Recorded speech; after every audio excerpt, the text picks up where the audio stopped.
अब हमारी special report में बात प्रधानमंत्री नरेंद्र मोदी के उस मास्टर स्ट्रोक की जिसकी वजह से कहा जा रहा है कि यह सदी अब इंडिया की सदी है। भारत की दो ऐसी चीज हैं जिनकी डिमांड दुनिया में बहुत है और उन दोनों चीजों का सीधा असर भारत की आर्थिक शक्ति से है। पहली है भारत का रुपया और दूसरा है भारत का डिजिटल पेमेंट सिस्टम यानी कि यूपीआई। भारत की फाइनेंशियल क्रांति के कारण ही अब रुपया और यूपीआई दोनों की ग्लोबल डिमांड बढ़ गई है। दुनिया के कुछ देश भारत के साथ व्यापार डॉलर की बजाय रुपए में करने को उत्सुक हैं, तो कई देशों ने भारत के यूपीआई को अपने देश में भी मंजूरी दे दी है। आपको आज विस्तार से बताएंगे कि कैसे भारतीय रुपया धीरे धीरे डॉलर को टक्कर दे रहा है और भारतीय पेमेंट सिस्टम यूपीआई दुनिया में सबसे ताकतवर पेमेंट सिस्टम के रूप में उभर रहा है। सबसे पहले बात करेंगे रुपए की। तो भारतीय रुपए के बारे में बताने से पहले आपको भारत के पड़ोसी देश श्रीलंका के राष्ट्रपति रानिल विक्रमसिंघे का एक बयान दिखाते हैं जो उन्होंने कल एक कार्यक्रम के दौरान दिया था। उन्होंने कहा कि अगर भारतीय रुपया एक कॉमन करेंसी बन जाता है तो हमें इससे कोई फर्क नहीं पड़ता। हमें यह पता लगाना होगा कि इसे कैसे किया जाए। जिस तरह जापान, कोरिया और चीन सहित पश्चिम एशिया ने 75 वर्ष पहले अभूतपूर्व आर्थिक वृद्धि की, उसी तरह अब हिंद महासागर क्षेत्र में भारत की बारी है। रानिल विक्रमसिंघे ने यह बयान कोलंबो में भारतीय सीईओ फोरम को संबोधित करते हुए दिया। दरअसल रानिल विक्रमसिंघे चाहते हैं कि भारतीय रुपया डॉलर का विकल्प बन जाए। एक साल पहले तक श्रीलंका आर्थिक संकट से जूझ रहा था। वहां गृह युद्ध के हालात बन गए थे, लेकिन भारत की मदद से श्रीलंका उस क्राइसिस से बाहर आया। आज श्रीलंका की ओर से भारतीय रुपए को लेकर एक बड़ा बयान दिया गया। यह बयान भारतीय रुपए की बढ़ती ताकत का प्रमाण भी है और यह बताता भी है कि आने वाला वक्त भारतीय रुपए का है। भारतीय रुपया कैसे अब डॉलर का विकल्प बन रहा है, उसकी एक तस्वीर पिछले दिनों यूएई से भी सामने आई। प्रधानमंत्री नरेंद्र मोदी यूएई के दौरे पर पहुंचे थे। पीएम मोदी वहां के सर्वोच्च नेताओं के बीच गर्मजोशी से मिलते हुए दिखाई दिए, उसकी तस्वीरें सामने आई। यूएई में दोनों देशों के बीच कई समझौते भी हुए और उन्हीं समझौतों में से एक था भारत और यूएई के बीच अब कारोबारी लेन देन भारतीय रुपए और यूएई के दिरहम में होगा। दोनों देशों के बीच भविष्य में कारोबार दोनों देशों की मुद्रा में भी होगा, यानी कि रुपए में और दिरहम में, और इंटरनेशनल करेंसी डॉलर की उसमें भूमिका नहीं होगी। मतलब अंतरराष्ट्रीय कारोबार में अब डॉलर की जगह रुपया ले लेगा। दोनों देशों के सेंट्रल बैंक के बीच एक समझौता हुआ जिसके तहत भारत और यूएई एक सिस्टम बनाएंगे और भारत अपने यूपीआई को यूएई के डिजिटल पेमेंट सिस्टम यानी कि आईपीपी से लिंक कर देगा। दुनिया के किसी देश से भारत का इस तरह का यह पहला समझौता है। यह समझौता भारत के लिहाज से कितना अहम है और उसका भारत की इकोनॉमी पर कितना असर होगा, क्या असर होगा, आपको हम विस्तार से समझाते हैं। जरा समझिए। समझौते से भारत और यूएई के बीच व्यापार बढ़ेगा, कारोबारी लेन देन की लागत कम होगी, डॉलर सेटलमेंट में लगने वाला जो समय था वो भी घट जाएगा, कम हो जाएगा। एक्सपोर्टर और इंपोर्टर को डॉलर का इंतजाम नहीं करना पड़ेगा। करेंसी मार्केट में रुपए और दिरहम में निवेश का विकल्प भी खुलेगा। यूएई में 30 लाख भारतीय रहते हैं। भारत में परिजनों को वो पैसा भेजते हैं। रुपए में ट्रेड से पैसा भेजने की लागत भी कम हो जाएगी। वर्तमान समय की जरूरतों के अनुसार हम अपना सहयोग और मजबूत करने के लिए नए इनिशिएटिव ले रहे हैं। दोनों देशों की करेंसीज में ट्रेड सेटलमेंट के लिए आज किया जा रहा एग्रीमेंट हमारे मजबूत आर्थिक सहयोग और आपसी विश्वास को दर्शाता है।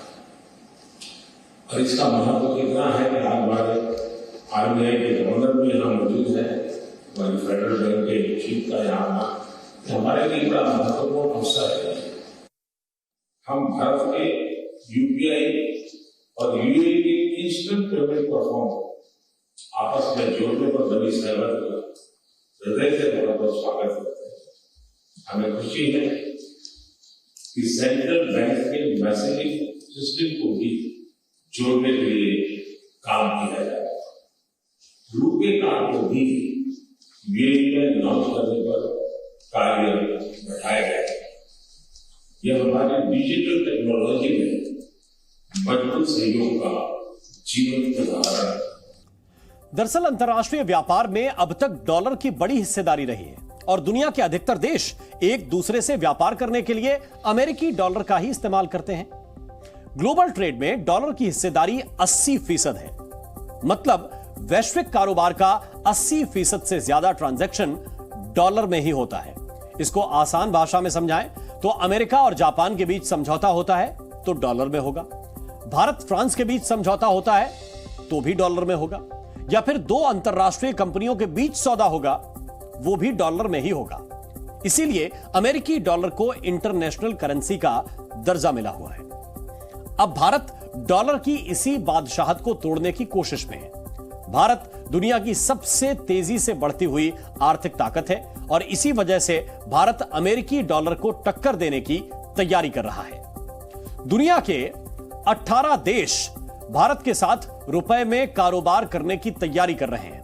आरबीआई ने 18 देशों के बैंकों को भारतीय रुपए में कारोबार करने को मंजूरी दे दी है।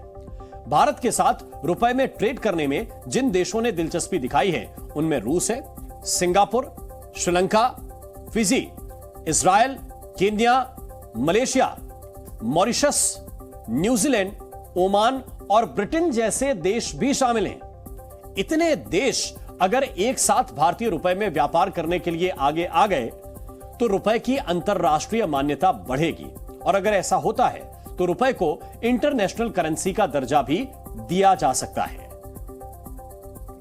आप सोच रहे होंगे कि अगर भारतीय रुपया इंटरनेशनल करेंसी बन जाएगा तो इससे आपका क्या फायदा होगा। तो आपको यह भी बताते हैं कि इससे किस किस तरह से आपको फायदा हो सकता है।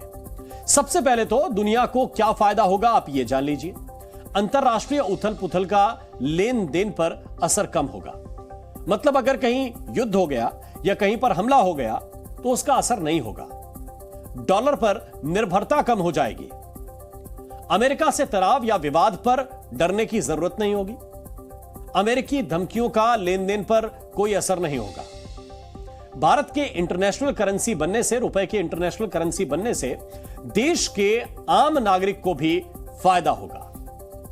क्या फायदा होगा वो भी आप समझ लीजिए। विदेशों से आने वाले प्रोडक्ट सस्ते हो सकते हैं। गैस, तेल, कोयला, दवाएं या फिर खाद्य तेल जो विदेशों से आयात होते हैं उसमें एक्सचेंज रेट का रिस्क नहीं होगा। कारोबारी सस्ते में डील फाइनल कर पाएंगे।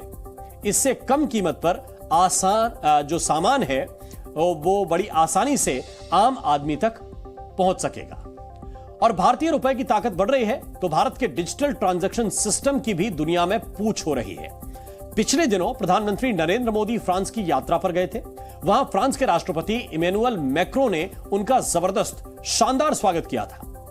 2 दिन तक मोदी फ्रांस में थे और वहां राष्ट्रपति मैक्रों के साथ उन्होंने कई समझौतों पर दस्तखत किए। उन्हीं में से एक समझौता था यूपीआई यानी कि यूनिफाइड पेमेंट इंटरफेस को लेकर। यूपीआई को लेकर क्या समझौता हुआ? उस समझौते के तहत भारत का यूपीआई जल्दी फ्रांस में भी चलेगा।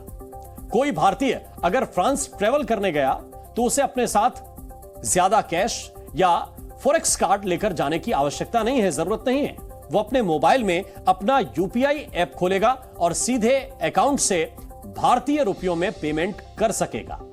फ्रांस के साथ यूपीआई को लेकर जो समझौता हुआ वो भारतीय डिजिटल क्रांति का परिणाम कहा जा सकता है। भारत के साथ साथ फ्रांस में भी इसका आर्थिक असर निश्चित ही दिखेगा। आप इसे आंकड़ों के जरिए समझ भी सकते हैं।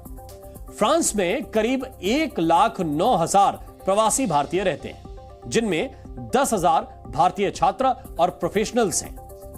साथ ही फ्रांस में 50 भारतीय समुदाय या संगठन सक्रिय हैं। और अगर फ्रांस के ओवरसीज टेरिटरीज की हम बात करें तो वहां भी 2 लाख से ज्यादा भारतीय मूल के लोग रहते हैं। अब उम्मीद जाहिर की जा रही है कि देर सवेर ये प्रवासी भारतीय भी भारतीय यूपीआई का इस्तेमाल शुरू कर सकते हैं। फ्रांस में भारतीय मूल के लोगों को संबोधित करते हुए प्रधानमंत्री नरेंद्र मोदी ने कहा था कि यूपीआई पेमेंट की शुरुआत सबसे पहले एफिल टावर से ही की जाएगी और भारतीय पर्यटक एफिल टावर में प्रवेश के लिए यूपीआई से पेमेंट कर सकेंगे। भारत का यूपीआई हो या फिर दूसरे डिजिटल प्लेटफॉर्म्स, ये देश में बहुत बड़ा सोशल ट्रांसफॉर्मेशन लाए हैं और मुझे खुशी है कि भारत फ्रांस इस दिशा में भी मिलकर काम कर रहे थे। फ्रांस में भारत के यूपीआई के उपयोग को लेकर भी समझौता हो गया है।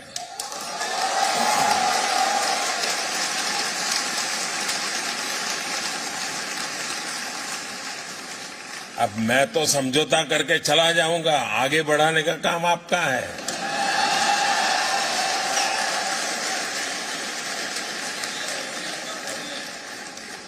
साथियों, आने वाले दिनों में इसकी शुरुआत आईफेल टावर से की जाएगी। यानी अब भारतीय टूरिस्ट मोबाइल ऐप के जरिए आईफेल टावर में रुपये में भुगतान कर पाएगा।